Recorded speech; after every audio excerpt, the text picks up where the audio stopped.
Olá, tudo bom, pessoal? Espero que vocês estejam bem, com saúde, que é o mais importante, vocês e seus familiares. Nós vamos terminar o romantismo francês aqui, falando do quadro A Liberdade Guiando o Povo, de Eugène Delacroix. Essa pintura é considerada a mais famosa do romantismo francês e ela tem toda uma simbologia envolvida. Ele pintou esse quadro Delacroix em 1830. Ele não participou da Revolução, mas ele se inspirou em outros quadros de conflito, principalmente do seu amigo Nicolas Charlet. Ele pintou muito rápido, é uma pintura grande de 2,60 por 3,25, relativamente grande.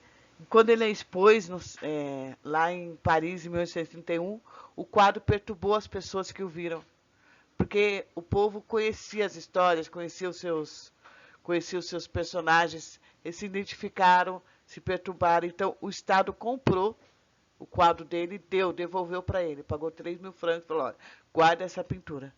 E ele fez isso, guardou muito tempo na casa de sua tia, mas em 1874 o Louvre comprou essa pintura e expôs, que está lá até hoje.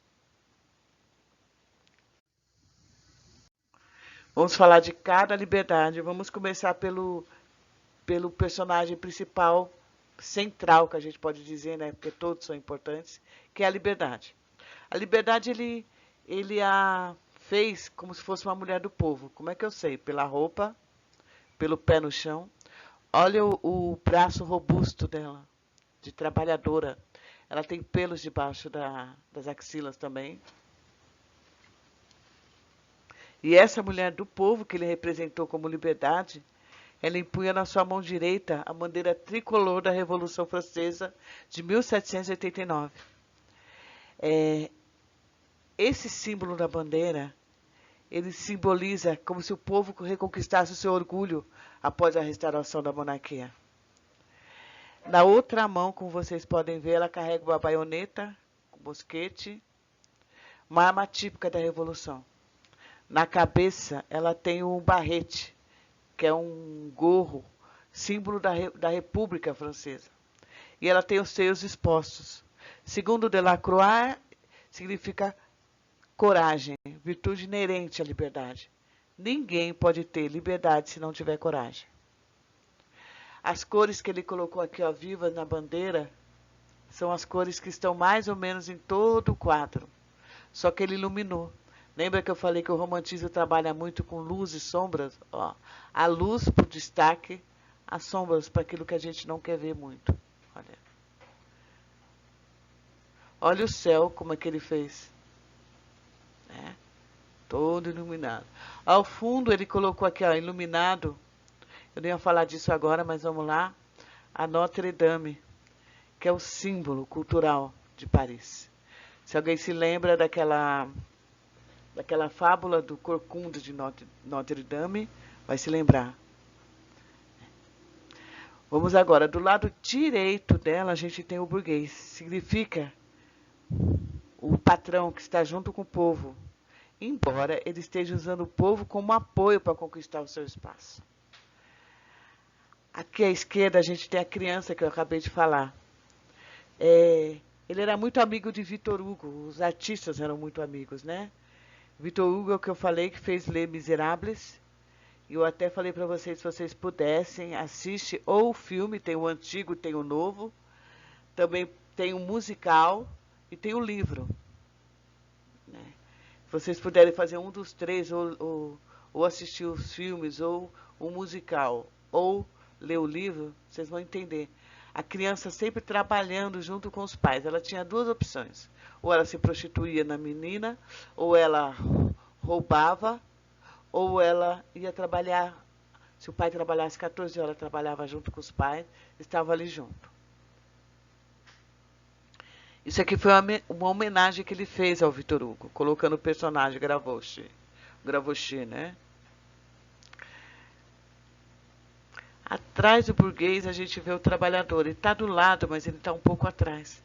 Fica sempre o trabalhador fazendo o que o patrão quer, mas sempre atrás do patrão. Atrás tem os estudantes. pelo o gorro que eles usam, pelo chapéu da época. Aqui, ó, lado inferior tem o cidadão pobre olhando para a liberdade com esperança. Às vezes é isso que acontece hoje em dia, em qualquer época da história. Mas ela também está pisando em cima das pilhas, né, gente? Da pilha. Isso também tem um significado.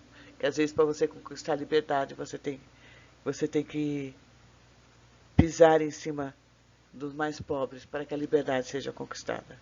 Eu acho que é por isso que ela perturbou tanto esse quadro. Eles viam isso. Como eu disse aqui, ó, no canto esquerdo, uma criança roubando, né, pilhando os pobres. A situação de extrema pobreza, que os Les Miseráveis fala. E aqui nós temos 2 mortos em destaque. Um com as calças arriadas, somente um par de meia, que lembra a condição mortal e imperfeita do homem. Também é um cadáver desnudo, significa o quê? Ele é um homem desprovido da sua dignidade. As suas roupas foram roubadas, provavelmente pelos revoltosos. Né? Eles roubavam um dos outros quando morriam, eles não tinham tempo de enterrar os seus mortos. E o outro morto não, ele está vestido, que é um soldado, mas ele conservou a sua dignidade. Ele conserva a sua farda, então ele morreu por um ideal, ele morreu com honra.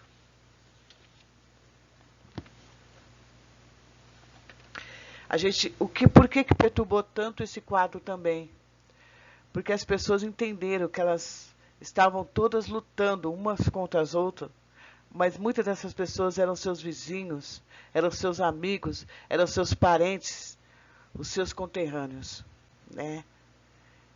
A luz o tempo todo aqui, ó, destacando o restante na sombra. Essa pintura ela é muito presente em vestibulares, gente. Devido à importância histórica dela. É um quadro que fala de uma revolução burguesa, mas onde, olha, o povo participou. O povo participou. A luz do quadro ela emana a partir da cabeça da liberdade e da bandeira. Então significa a chegada da glória para a França. Olha como é que ele foi feito. Ele pintou assim, tudo tem um porquê. A parte central, dividida em 3, depois que ele pintou, gente.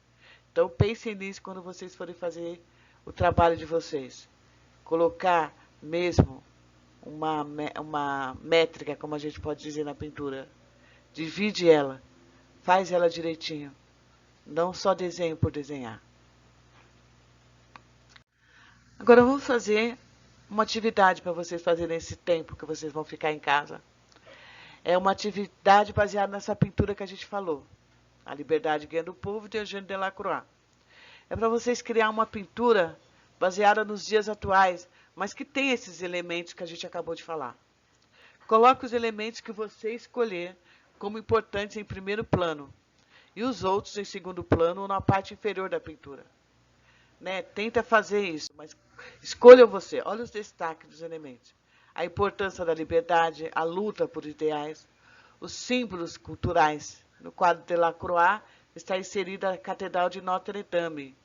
Insira um símbolo cultural do nosso estado de São Paulo. O povo é a importância nessa luta. Deixar como destaque no centro da sua pintura a figura central que você quer representar e iluminá-la, como na pintura de Delacroix. Não esquecer de usar o claro, o escuro e o tom melancólico. Produzir em papel canson, que eu já tinha pedido nas aulas, lembra? Nós vamos usar o tempo todo o papel canson e o lápis aquarela. Ou aquarelável, depende da marca. E pinta com pincel. A ser entregue na volta da primeira aula, tá bom? Não deixe de fazer, façam, deixa secar, já coloca na pasta. Ela vai ser recebida no primeiro dia de aula de artes, tá bom? Ó, bom trabalho, gente. Que tenha muita saúde, é o que eu posso desejar para vocês. Saúde, saúde, tá? Que Deus proteja todos nós. Tá? Um abraço da professora Cimei. Fiquem com Deus.